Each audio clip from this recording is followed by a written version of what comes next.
हाँ तो नमस्कार साथियों, ये है हमारा ज्योग्राफी का नेक्स्ट सेशन। इस सेशन में आज हम बात करेंगे बृहद हिमालय, जिसे कि हम ग्रेटर हिमालय कहते हैं, लघु हिमालय और शिवालिक हिमालय। आज हम इन तीनों हिमालयस के बारे में बात करेंगे और इनको पढ़ेंगे।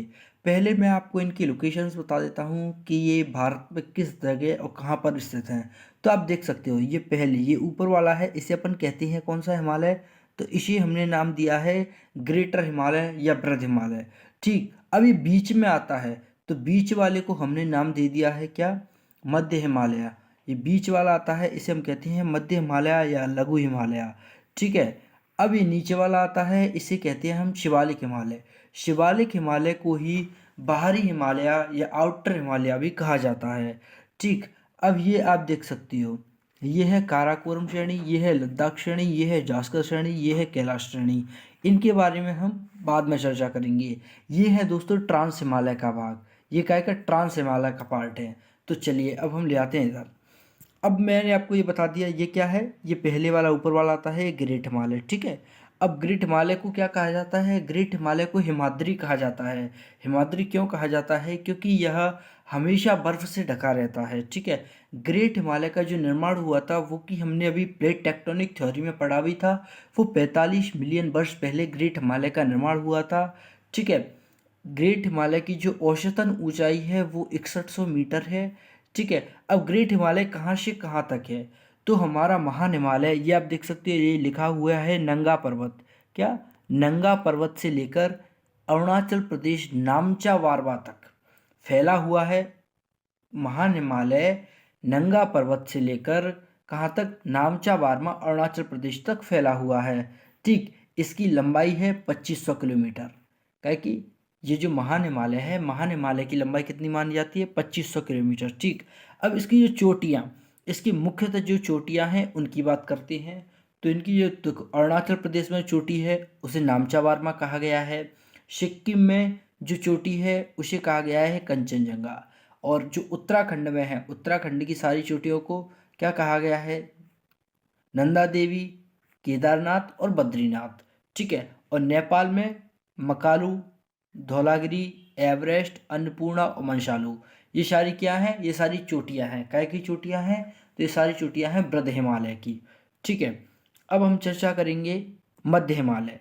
पहले इसकी नियोजित, इसकी परतें हैं, उन 4 परतों को ऊपर लेते हैं। जो हमारा महान हिमालय है ना, महान हिमालय में 4 परतें पाई जाती हैं। पहली परत पाई जाती है नियोजित परत। इसे नियोजित परत क्यों कहते हैं, क्योंकि इस ये जो परत है नियोजित परत, इस नियोजित परत पर ग्लेशियर्स पाए जाते हैं। जो ग्लेशियर्स है ना, उन पर नई बर्फ रहती है, इसीलिए इस परत को नियोजित परत कह दिया जाता है। अब दूसरी जो परत आती है उसे कहते हैं अवसादी, रूपांतरित अवसादी परत। रूपांतरित अवसादी परत क्यों कहते हैं इसे, ये इसीलिए कहते हैं क्योंकि यह तैतीस सागर की अवसादों के कारण बनी हुई है। जो हमने प्लेट टेक्टोनिक थ्योरी में समझा हुआ था ना, केवल वही हमने यहाँ पर लिख दिया है। मतलब कि मैंने आपको पीपीटी फॉर्म में टाइप करके दे दिया है। ठीक है। अब जो प्रोटोजोइक परत है, थर्ड परत, उसमें भी 33 सागर के अवसाद पाए जाते हैं। ठीक है। और जो ग्रेनाइटिक परत है वो सबसे निचली परत है। सबसे निचली परत कौन सी है हिमालय की, महान हिमालय की, तो वो है ग्रेनाइटिक परत। ठीक है। आप केवल इसे याद रखना। अब हम आते हैं मध्य हिमालय पे। ठीक है। तो मध्य हिमालय के बारे में पढ़ते हैं। तो देखिए, मध्य हिमालय, मध्य हिमालय कहाँ पर है, तो मध्य हिमालय जो बृहद हिमालय है ना, इसके दक्षिण में ही तो है। ये है हमारा क्या, बृहद हिमालय। इसके नीचे यानी कि इसके दक्षिण में क्या है, मध्य हिमालय। ठीक है। मध्य हिमालय या लघु हिमालय। ठीक है। यह महान हिमालय के दक्षिण में है और इसके समांतर ही है। देखो, इसके समांतर है और इसके कहाँ पर है, इसके दक्षिण में, यानी कि इसके नीचे है। ठीक है। यह महान हिमालय की नदियों के कारण श्रेणियों में विभाजित हो गया है। जो मध्य हिमालय है ना, वह महान हिमालय में, कहाँ से, महान हिमालय से कई नदियाँ निकलती हैं। उन नदियों के निकलने के कारण जो मध्य हिमालय है वो क्या में, श्रेणियों में विभाजित हो गया है। ठीक है। नेपाल में मध्य हिमालय को ही महाभारत श्रेणी कहा जाता है। ठीक, ये मोस्ट इम्पोर्टेंट पॉइंट है, इस पॉइंट को आप याद रखना। ठीक। और अरुणाचल प्रदेश में इसे ही क्या क्या नाम दे दिया गया है, तो अरुणाचल प्रदेश में से डाफला, मिरी, अबोर, ये पहाड़ियों का नाम दे दिया गया है किसे, मध्य हिमालय को। ठीक है। पीर पंजाल श्रेणी, इसकी श्रेणी कितनी है, इसकी श्रेणी 3 है। पीर पंजाल श्रेणी, धौलाधर श्रेणी और नाग टिब्बा या मसूरी श्रेणी। तो पीर पंजाल श्रेणी के बारे में पढ़ते हैं। पीर पंजाल श्रेणी मुख्यतः जम्मू कश्मीर, हिमाचल प्रदेश और उत्तराखंड में है। ठीक है, जम्मू कश्मीर में पीर पंजाल श्रेणी में ही कौन सी सुरंग बनाई गई है? जवाहर सुरंग। और जो हिमाचल प्रदेश में इसमें जो सुरंग बनाई गई है कहाँ पर? पीर पंजाल श्रेणी में हिमाचल प्रदेश में अटल सुरंग बनाई गई है। ठीक है, अब धौलाधर श्रेणी, धौलाधर श्रेणी कहाँ पर है? तो धौलाधर श्रेणी है हिमाचल प्रदेश और उत्तराखंड में।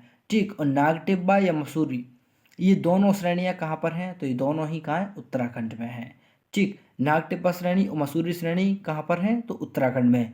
धौलाधर श्रेणी कहाँ है? तो धौलाधर श्रेणी है हिमाचल प्रदेश और उत्तराखंड। ठीक, अब आती है पीर पंजाल श्रेणी। पीर पंजाल श्रेणी के बारे में अपन पढ़ ही चुके, लेकिन ये मोस्ट इंपोर्टेंट पॉइंट्स हैं, इन्हें आप याद रखना। जैसे कि जम्मू कश्मीर में जवाहर सुरंग पीर पंजाल श्रेणी में ही बनाई गई है और हिमाचल प्रदेश में अटल सुरंग पीर पंजाल श्रेणी में ही बनाई गई है। ठीक है, अब नेक्स्ट आता है हमारा शिवालिक हिमालय। शिवालिक हिमालय है ना, ये 8 से 10 मिलियन वर्ष पूर्व बना है। कब? 8 से 10 मिलियन वर्ष पूर्व बना है। ठीक है, शिवालिक हिमालय ये रहा हमारा शिवालिक हिमालय। ये नीचे वाला सबसे जो आउटर हिमालय है इसे कहते हैं शिवालिक हिमालय। शिवालिक हिमालय के दक्षिण में क्या आ जाता है? तो शिवालिक हिमालय के दक्षिण में आ जाती है नॉर्दर्न प्लेन्स, यानी कि उत्तरी मैदान। ठीक है, यह हिमालय का बाहरी भाग है, इसे बाह्य हिमालय भी कहा जाता है। ठीक, यह सबसे नया भाग है। हिमालय का सबसे नया भाग किसे कहते हैं? तो शिवालिक हिमालय को सबसे नया भाग कहते हैं। ठीक है, शिवालिक हिमालय का निर्माण नदियों की अवसादों से हुआ है। किससे? अगर कहीं कोई पूछे तो शिवालिक हिमालय का निर्माण कैसे हुआ है, तो शिवालिक हिमालय का निर्माण नदियों की अवसादों से हुआ है, क्योंकि ऑलमोस्ट नदियां आकर अपने अवसादों को यहीं पर छोड़ देती हैं। ठीक है, शिवालिक हिमालय की हाइट कितनी है? तो इसकी हाइट है 1600 से लेकर 1800 मीटर। इसका निर्माण हुआ है 8 से 10 मिलियन वर्ष पूर्व शिवालिक हिमालय का निर्माण हुआ था। ठीक, शिवालिक हिमालय कहाँ तक फैला हुआ है? तो यह जम्मू कश्मीर, पंजाब, उत्तराखंड, नेपाल तक फैला हुआ है। पंजाब में इसे डामला पहाड़ी के नाम से जानते हैं। पंजाब में शिवालिक हिमालय को क्या? डामला, ये डमला यहाँ पर मिसप्रिंट हो गया है, लेकिन डामला पहाड़ी के नाम से जाना जाता है। और नेपाल में इसे चुड़िया मुड़िया की पहाड़ी के नाम से भी जाना जाता है। ठीक है, अब अरुणाचल प्रदेश में जब ये शिवालिक हिमालय पहुंच जाता है तो यह काय में किसमें?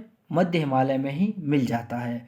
अब ये क्वेश्चन बन सकता है कि शिवालिक हिमालय मध्य हिमालय से किस जगह मिलता है? तो किस जगह? अरुणाचल प्रदेश में। ठीक है, मध्य हिमालय और शिवालिक हिमालय के भी मध्य जो चोटियां हैं वो 3 चोटियां हैं। जैसे कि पहली आती है द्वार घाटी, घाटियां 3 घाटियां हैं।